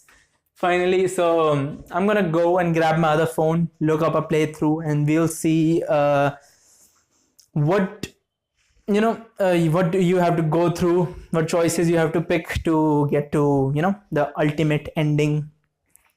I'm gonna look through that, and see you in a bit. Let me just go and grab it. I got the walkthrough right here. Let me just start the chapter over. Right, let's go through the violence and dark themes. First of all is burn curtain with fire. Mana increases 2, morale increases 1. Boots in the temple of Aletheia. Man, I haven't eaten anything like since last night. I didn't even eat nothing at last night. I eat yesterday afternoon, so it's been like almost a day since I ate anything. Given your current state, boots in the temple of Aletheia, given your current state of mind, it's enough to evidence for you. Oh, that's okay. So this is my fault. Okay, I didn't observe this. It was clear. You're not supposed to bring, shoes in the temple of Aletheia. So this was obvious. This should have been obvious to me, but I didn't pay attention. Because I was more concerned with maybe it's a child hiding in the boots of one of the attackers that are gone now. She's just wearing the boots or whatever.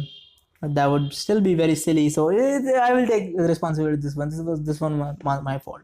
That was my fault. When the temple of Aletheia, given your current state of mind, is enough evidence for you. Without warning, you speak. The arcane will hurl a bolt of fire into the curtain. The dry light material ignites with pillar of fire. There's a scream as a figure, presumably in panic, twists and burning around him. Then rips them down over himself, only to collapse on the floor. You hear a female voice chanting from somewhere. Andisa runs up to the other curtain, flanking the altar, pulls it back, reveals the same thing. Okay, so what am I supposed to? Help Narisa kill the woman is the next one. Yeah, this is the same thing I chose. Physically intercept the priestess. I never chose this. Physically intercept the priestess, I guess. I have to go. Sure, why waste the mana? You run to the altar. The evil priestess, seeing that her run around trick will no longer work, pauses and then makes a break off towards the onrushing zombie. Unfortunate for you, the delay allowed Narisa to get close enough to swing. You hear a crunch as the mace bashes her and dropping her to the floor. And then the running corpse is upon you. The thing is fast, but same thing. Okay, the next is sprint after her. Okay, yeah, this is the same thing I did. And then sprint after her, attempt to charm him. Sprint after her, that's what I did, right? Attempt to charm him, right? This is what I did as well. One of the points is Nero will be praised, it is you. Yeah, this is the same thing.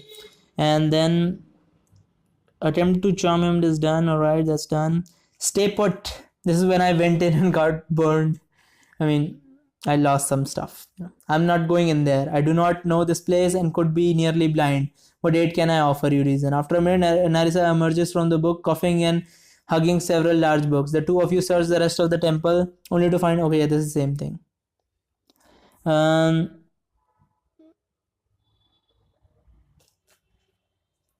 okay, hold on. If I stay put, help defend the city or convince her to hunt demon. Defending the city just is a rise for moral. Health plus one, moral plus two. Ooh, so it's not necessary for me to convince the Narisa to hunt down the demon, or convince her to hunt. It doesn't matter. So I can actually show you guys the other option. If ending city just gives just is a rise for moral, so I can actually increase my moral. So might as well defend the city. I am an adventurer, damn it. Boldly you step forward, never averse. We will handle the demon later then. This is my city too. Although she hunts me, you say, and then you draw your hood up. The two of you hasten to inner circle. Citizens, guard, militia are up to the gangplanks manning the wall. The air is filled with sounds of battle, shouts, and the thrumming of bows. I guess you know that they make a thrum sound, the string when it is released.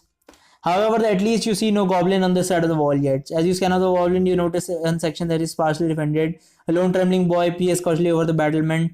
The one has a pitchfork, you say, pointing to the boy. I expect he could use some help. Climbing up the battlement, you soon realize why the boy is covering so.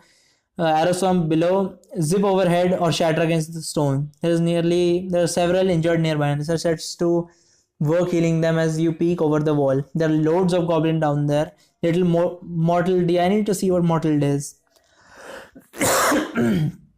Mortal green and grey beast, jabbering and screeching.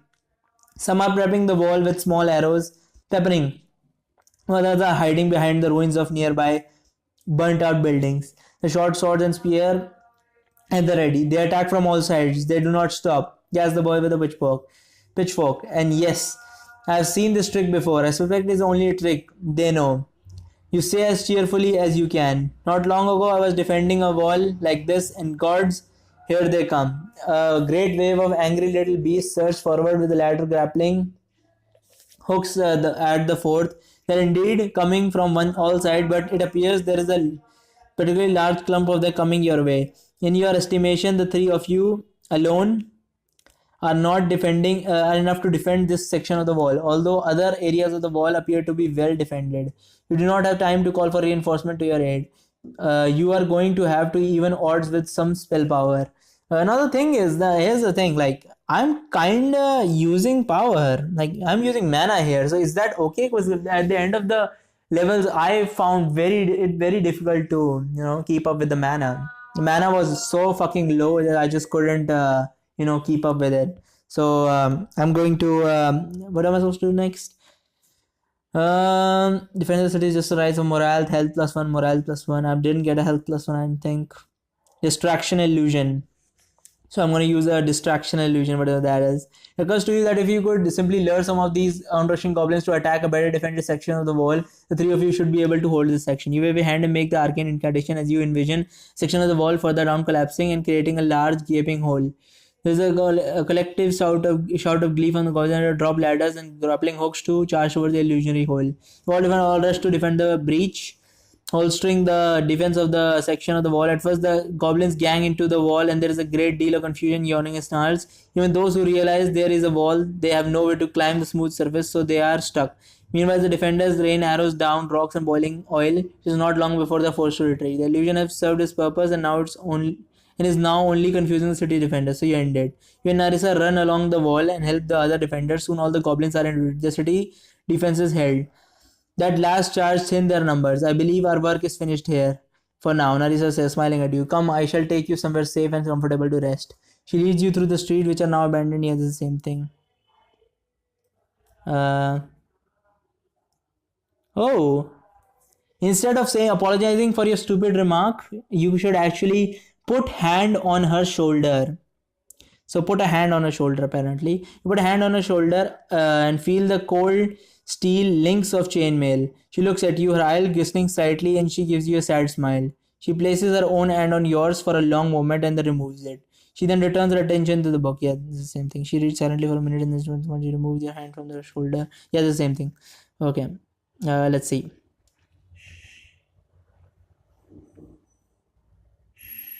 Put your hand on her shoulder.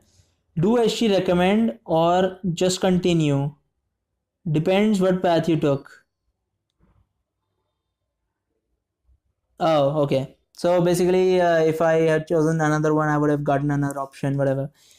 It doesn't matter. Just continue depending what path you took. Next is, wait, what happened exactly? Leaves you in a bed in the bedroom as a visitor. Yeah, it's the same thing. Same thing. Okay. Health plus 3, a mana plus 4, right? That happened. Next is lightning bolted. I ran out of the room. Lightning bolted, I guess. Life decreases 1. As you prepare to cast the spell, the monster launches into the air at you, objects flying everywhere from the wind generated by its mighty wing. You throw yourself to the side just as he hurls past. However, he rakes his long iron nails over your back. You feel warm blood pouring under your torn cloak. On the ground, you roll and cast your spell just as the thing launches itself at you again. Boom! The lightning thunder is deafening as a blue bolt shoots from your fingers, connects with the monsters, and knocks it backward. You leap to your feet, run over to the thing, start stabbing away with your dagger. It trembles under you for a few seconds, then is still. You commence sawing at its neck. You are not taking any chances. You're cutting this thing's head off. Is that the Wool Guild Master Parlan of Darlo? Startled, you spin around. It is Narisa. Returned from the wall, smudged with dirt and the blood and wearing an puzzled expression. Briefly explain what happened. Vampire, unholy union. He is the vampire, an unholy union of demon and mortal. She says, looking down at the body. He's the guild master Parlan. I knew him well, for he was a generous benefactor of the temple of Aletheia. To think that he was one of the Nerul's children and then turned into an abomination, an immortal abomination. Perhaps that is what the members of the temple of eternal love want. Eternity, you ask. I shudder to imagine actually wanting to become such a monster, evil and rather sad, and love, at best a faint memory for such as these. Narisa pauses and then her voice becomes urgent. Take me to Solon. You lent her to where Solon's body has been, but it's gone. The sound on the other side of the yeah, the same thing. Yeah, same thing. Okay, continue. I get my mana for some reason. The temple window are well lit, and yeah, blah blah blah. Yeah, I'm just sitting right now, so yeah, later. But I'm doing pretty well on health and okay on mana. Okay, so next is after the lightning bolt, try to capture one of the trio. So I'm going to try to capture one of the trio. This is what I did last time as well. And capture one of the trio, charm one of them, and charm one of the swordsmen. So I'm going to use charm one of them. This is what I used, but I'm going to charm one of the swordsmen this time. The one with the lantern might be the leader. However, those who command may be difficult to charm. Best to take the weak will you reason. You and Alistair duck back here, same thing in the past, and you feel the connection is success. Your new friend gives you a wide grin. As this happens, Alistair charges forward, bashes the other swordman overhead with her mace. Before he even knows what is happening, he crumples to the cobble floor, lifeless like a giant doll. The lantern man steps back in surprise, begin uttering a prayer. A priest, slay him, you exclaim. Narisa charges the priest and swings, but the priest was expecting this, dodges out of the way. He points his finger at Narisa. You know he's about to spell some evil spell, but he only groans as the swordsman you charmed runs his sword in between his ribs. The swordsman hacks away until he's certain the priest is dead. He then wipes the sweat from his brow and addresses you. "'Tis good to see you again." After some embracing and well-wishing, you convince the swordman to help you drag the bodies into the narrow alley. There you ask him why they forced the temple on not feed the monsters, blah blah blah. They got to Rummage through the pocket of the two nearby. Yeah, same thing. Yeah, same thing.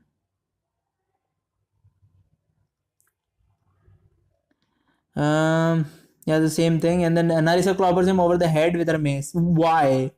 I do not trust your bewitchments. He is not dead, or at least killing him was not my intention. I still find that funny. Alright, so next part we go into that chamber. Charm one of the swordsmen is done. Use illusion. Ooh, I actually use illusion human children. I used cast sleep, so they all went to sleep. This was one of the point I think where I used too much mana, I guess. So use illusion to distract first of all. That's one. What kind of illusion do you protect? Giant eagles? Nope.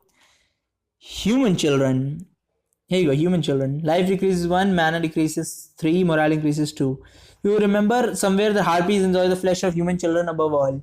You wave one hand and concentrate. Presently, more than a dozen children come walking in through the entrance, seemingly untraced. Dimly through the earplugs, you hear a squeal of delight. Smiling and singing, the harpies descend down upon the illusionary children. Nysa, obviously not clued into this trick, she gasps in horror and charges to intercept. The harpies are so intent on the favorites that they pay like no mind. One of the harpies sits down near one of the children, her vulture claws scratching the stone floor. She leers at the entrance child before her as she continues to sing. Nysa smashes her mace against the harpy's face, instantly silencing her. The two of the other two intent upon their meal to notice. Only after Narissa dispatches the second one does the third one screech in fear, attempts to take flight, but Narissa grabs one of her large talons. The harpy begins to lift Narissa into the air, however, jump up and grab the harpy's other talon, bringing it down. The bare-breasted harpy snarls and scratches at you with her long, sharp nails. As she leans forward to bite you, Narissa slams her mace into the harpy's back and sending the filthy, stinking thing on top of you. Reflexively, you unsheath your dagger and stab up into her abdomen over and over until Narissa pounds on her. Gore pours down on you when the monster falls. You roll her off of you, groaning in disgust. Alright.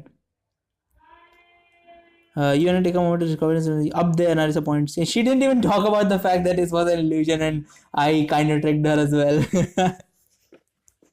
That's funny. Okay, so next what do we have?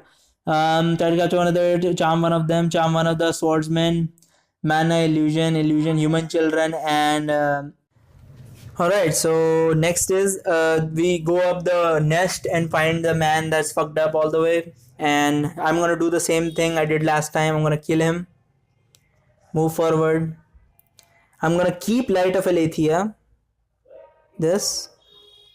Overall, the chapter is not bad. I'm not saying the chapter is bad, but it could be better. I'm just saying that. So don't confuse me by saying because I said that there's some choices that are bullshit. That the chapter is bad. This game is bad. The game is not bad. It's fucking good. It's much better than any this type of game that I've ever played. And this is very well done. And it's just that it could be a tad bit better, but then again, it's like what they're giving it out for free, and now I want all the things that could possibly be good about it. Seriously. Whatever. So I'm gonna keep the light as there is no light down here. I presume anything that reside in this place have no trouble finding us in dark anyway. You keep your holy light burning, cleric, you say. Keep close to me. Keep your holy light burning, cleric. Why did I call a cleric all of a sudden? Gladly you two told and walked in the holy church hall and many halls and walked in. You hear low voices, the language you do not understand, a free demon like the one in Castle Lebanon. Keep moving, the light of Aletheia will not last long. What do you seek? Comes over, yeah, same thing. So I'm gonna ask them a few questions next. Same thing I did before. But I'm gonna go for this guy. Delvac the Chaotic. Because think about it. The cunning is intelligent, so he's gonna trick me. The indomitable cannot be dominated upon, so later he's gonna be a problem with me. The best option would be Delvac the Chaotic. I'm gonna choose Delvac the Chaotic. I'm gonna stay in light, as they said before. Stay in light. Okay, hold on. Stay in light. Do not follow. And the crypt, the fiend must truly think us fool and blah blah blah, leading us to the crypt was truth. Life decreases to, yes, search for a key. I'm gonna search for a key later. Continue. I got all the things, mana, life, right. Press against the wall and wait. Here, this is what I did. I mean, not the first time around, but the second time around. Prepare to attack. And I'm going to charge and use dagger apparently. That would lose me a lot of health, but later I need the mana. So I guess this is the best choice I could possibly have. So I'm going to charge and use dagger. Down the stairs you both go, leaping several steps at a time. The priests look up at you in surprise. They begin their incantation. The zombies begin desperately up the stairs. You are about halfway long stairway before you suddenly feel your muscles begin to tighten. A curse cast upon you. You stagger, then your muscle lock up completely. You topple over down the stairs like a flesh statue. At least you don't fall over the edge of the railless stairway.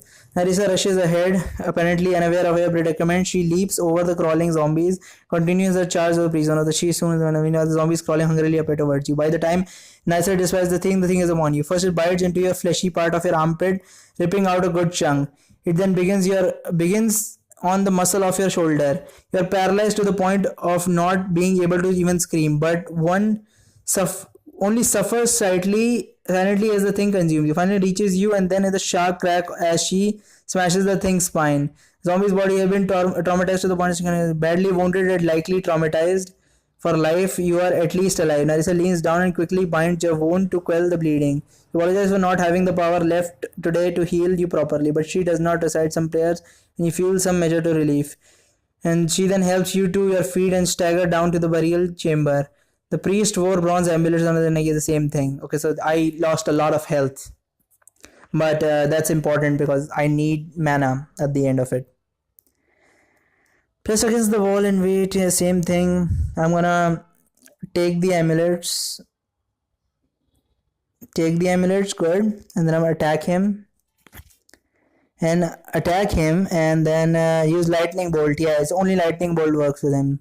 You're supposed to use lightning bolt here. Lightning bolt him, right? Go through the door. Plead she not heard Narissa. This is what I did as well. Next is prepare to be turned. Delvac the chaotic. He wrote chaotic spelling wrong.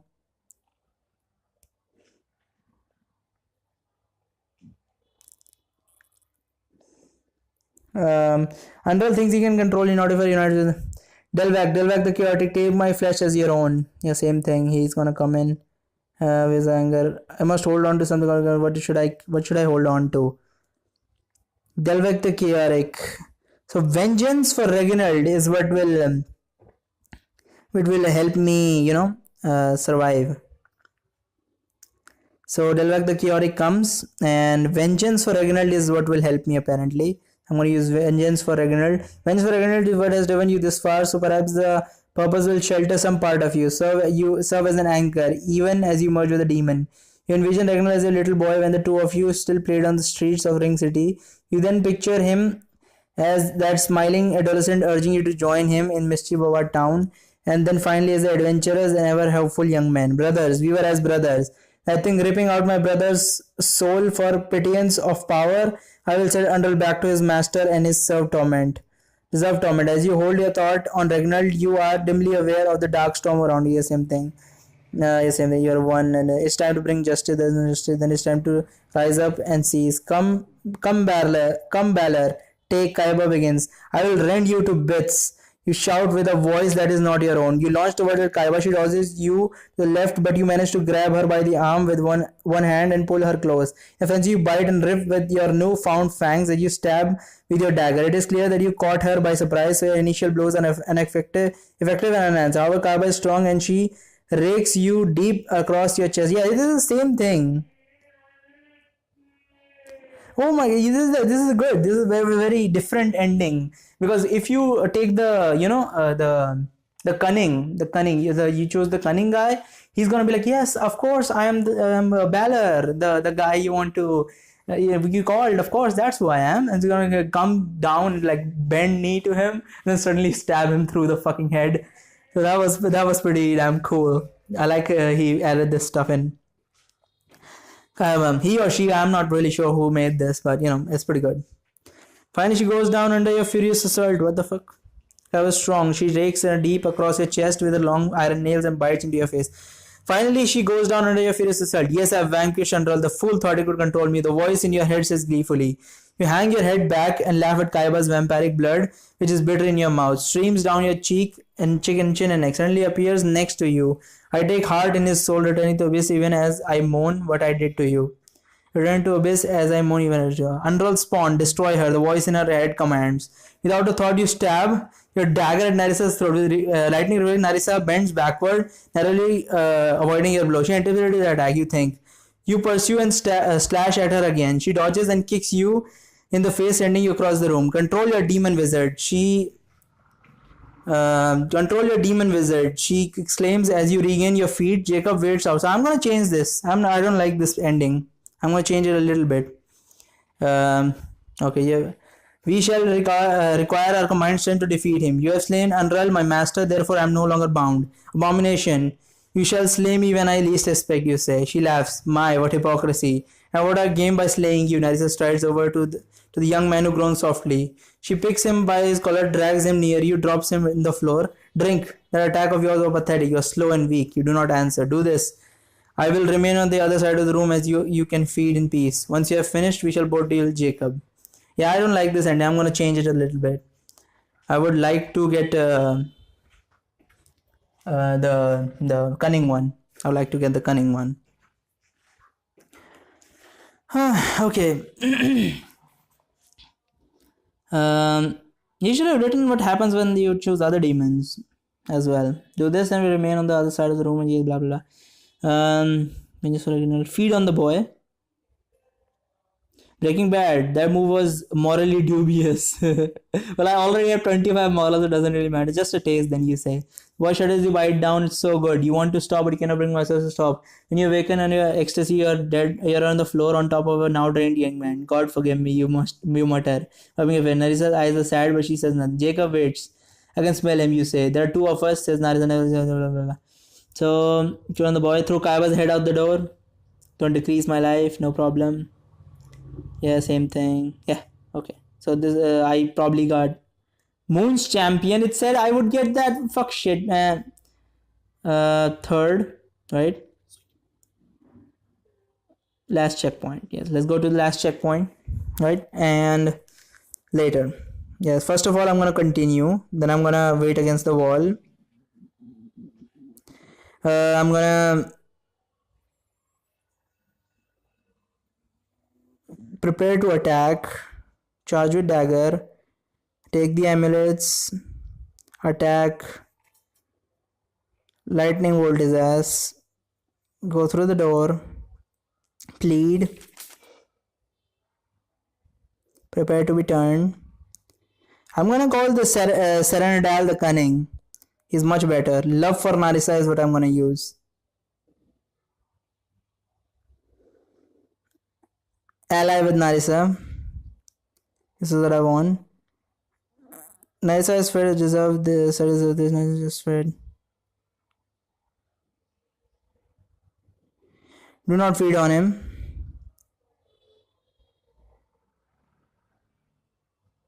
Throw Eva's head out the door. Continue. Life increases, morale increases 3. What is this? The rest of the night is a blur. Yeah, same thing. Yeah. Highest rank of wizard choice. See, fuck that guy. Whoever made that shit. Come on, man. Like, come on, try at least. I'm not gonna tell you where I'm looking, what website I'm looking on, obviously, but you can pretty damn easily find it. It's like as soon as you search medieval fantasy walkthrough, this one's the one that pops up first. So like, it's ridiculous. It's ridiculous. He chose this way that I went from 870 to 900 points. Like, come on. And now look at this. I knew it. That was the wrong option. I was supposed to look for my love for Narissa, because vengeance is not going to last that long, you know. As soon as Unral is dead, then the purpose is done. There's no vengeance. I already took my vengeance for him, Reginald. So like Reginald's vengeance is done, so I will lose control on the demon because my purpose is done. So I look for the love for Narissa that has come up, and with my love for Narissa, I got 1140, which is above that. Yep, 90 points extra. all powerful Lord of Night. God damn, that was amazing, and I'm looking forward to the next chapter. And so thank you so much for watching. I know this one is pretty damn long. I'm hoping it's not that long, but I'm pretty damn sure it's very long. So thank you so much for watching, and like and sub, share, comment, whatever you need to comment. And down in the description, my Twitter and my DTube channel.